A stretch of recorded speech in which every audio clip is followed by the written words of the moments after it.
Why you feel other people's energy so strongly. Welcome. Let me give a short description of this talk. Some people radically affect the atmosphere in a room. Some spaces feel immediately safe. Others never let you settle. This talk explains the reason you sense other people's or animals or places energy so strongly. And it shows that this sensitivity is a vital built-in capacity, not a flaw. Let's start. You know the moment. You walk into a room and before anyone has said a word to you, something in you has already shifted. Maybe a friend opens her front door and you feel instantly whether this is a home where you can breathe. Or you stand near a horse in a quiet field and your shoulders drop 2 inches without you deciding to drop them. Sometimes the opposite happens. You sit across from someone whose words are perfectly pleasant and still your stomach tightens, your jaw sets, and some part of you quickly is looking for the door. All these moments share something in common. None of that is in your imagination. What you are sensing in these moments has a name. Spiritual traditions have called it vibrations for thousands of years. And today, scientists who study the body electrical activity, the nervous system, and the way emotions move between living beings are mapping the same territory, just with different tools. It's a different language. Same discovery, arrived at from 2 completely different directions. And this shows you are not separated from what's around you. You are in constant two-way contact with it. So here is the foundation. Every living thing carries its own state, its own emotional weather, its own quality of being. Call it energy, vibration, or whatever word settles within yourself. Crucially, every living thing you've ever met has evolved over millions of years to read these states in others, quickly and almost without your permission. This means that before you've had a single conscious thought about a person, a room, or a situation, your body has already cast its vote on whether it feels safe here. That's not superstition, it's biology at its work, doing exactly what it is designed to do. Let's begin with people.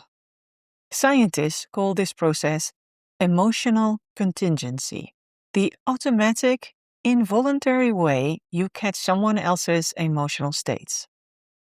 Mirror neurons in your brain fire, not only when you feel something, but also when you watch someone else feel it.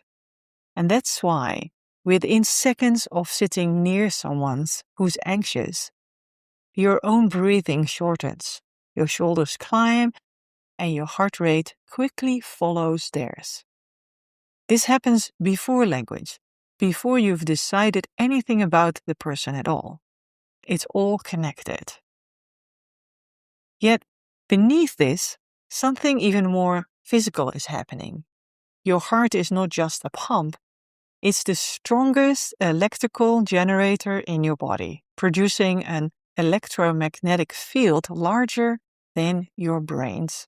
Importantly, this field extends several feet beyond your body into the surrounding space.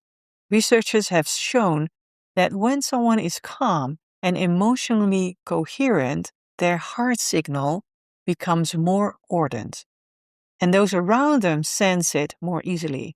This process may be part of the very real physics behind what you've always called someone's energy. Not a metaphor, but a field, and you stand into it every day. This interplay explains why a calm person can walk into a tense room and the whole room seems to exhale. Conversely, it is why a dysregulated person can create unease even without raising their voice or speaking unkindly. The energy shifts before words are spoken. Animals interact with these signals even more precisely than humans. Horses, for example, are finely tuned to detect the smallest shift in a human state, not only for your face or voice, but also from your sense, muscle tension, and breath. Researchers have measured changes in a horse's heart rate depending on whether a nearby person is calm or afraid. A horse often mirrors what it senses, growing restlessly if you're anxious or relaxing as you let go of the tension. This is part of why spending time with a horse or any trusted animal feels like looking into the mirror. They're not guessing, they are reading you with a precision most of us have lost. Nature has its own quieter effect. Time spent near water, beneath the open sky, or among trees has been shown to lower stress hormones and calm the nervous system. By contrast, city often triggers brain regions to tie to threats and overstimulation. This isn't about nature being morally superior to the built world, but about the fact that your nervous system evolved within the natural one, and some part of you still recognizes the vibration as home. Homes and buildings also carry their own felt quality. Something you've trusted your entire life, even without scientific confirmation. Elements like light and color, layout, and even spaces, history, all shapes the mood in measurable ways. People who feel a bond with a place report lower stress and greater resilience, while a heavy, neglected space can drain you. And a depleted person, so in turn, lets their own home fade even further. The relationship goes both ways. That's why some houses feel like an exhale and others feel like holding your breath the entire time you're inside them. And then there are situations. The meeting that feels charged before anyone raised their voice. The conversation that feels safe before a single word of trust has been exchanged. Your nervous system has a built-in radar for this, a constant, unconscious scan of tune, posture, rhythm, even background sound, deciding in a fraction of a second whether you are safe here or not. This is why you can walk into a room and know with total certainty and zero evidence that something is off. Your body isn't waiting for proof. It already has its own.